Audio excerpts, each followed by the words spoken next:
Hello. Hello. क्या हम दुखी होते हैं? कोई हमें दुखी कर सकता है? नहीं। जब तक हम नहीं चाहते कोई हमें दुखी नहीं कर सकता। हमारी उम्मीद, हमारा दोस्त देखने का जो नज़रिया है वही हमें दुखी करता है। कई बार हम जलन के कारण दुखी होते हैं, कई बार हम अपने मन की बात नहीं बोल पाते इसलिए दुखी होते हैं, कई बार उम्मीद बहुत ज़्यादा रख लेते हैं तो इसलिए दुखी होते हैं। नहीं तो दुखी होने का कोई कारण ही नहीं है। कहा गया जब तक हमको कोई दुखी नहीं कर सकता। सारा दोष हमारी आँखों का है।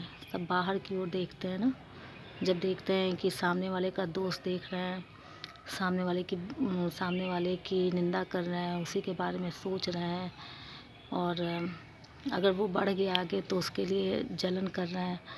तो जब हम दूसरे की ओर देखते हैं, दूसरे की बुराई देखते हैं, तब हम सबसे ज़्यादा दुखी होते हैं। और वो आँख ही अगर हम अपनी तरफ कर लेते हैं कि हमारे अंदर कितना दोष है, हमारे अंदर क्या बुराई है, इसको कैसे निकालें, तो ध्यान अपने पर देना है। और ध्यान हम लोग सारे समय देते दूसरे पर है, इसलिए हम लोग दुखी होते हैं। वास्तव में दुख का कारण असत्य है, जो सच नहीं है। क्योंकि जिसको हम बुरा समझते हैं कुछ दिन के बाद देखते हैं वही अच्छा हो जाता है। इसका मतलब उसका ना वो स्वभाव सत्य था ना यह स्वभाव सत्य है।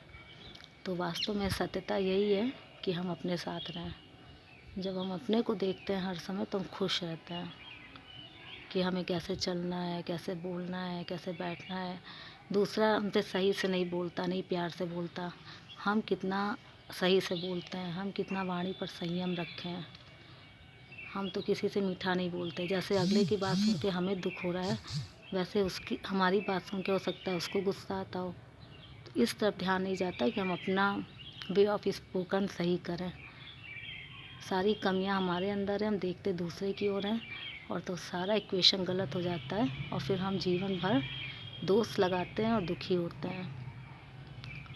तो सबसे बड़ी गलती यह है कि नज़र अपनी तरफ करें। जब अपनी तरफ नज़र करेंगे तो सब सही हो जाएगा। भावना अपनी अच्छी करनी है, दूसरे की नहीं। दूसरा बुरा भी सोचता है तो सोचता रहे। बोला गया है कि जो तो को काटा बोए ओको बो तो फूल, तो को फूल को फूल है वाको है त्रिशूल। मतलब अगर हम अपनी भावना अच्छी रखेंगे तो अगले का दोष लगाने पर भी हमको दोष नहीं लगेगा। हमारा मन साफ रहेगा, शांत रहेगा तो फ़ायदा हमको मिलेगा। इसलिए दूसरे की तरफ से दृष्टि हटाकर अपनी तरफ करें।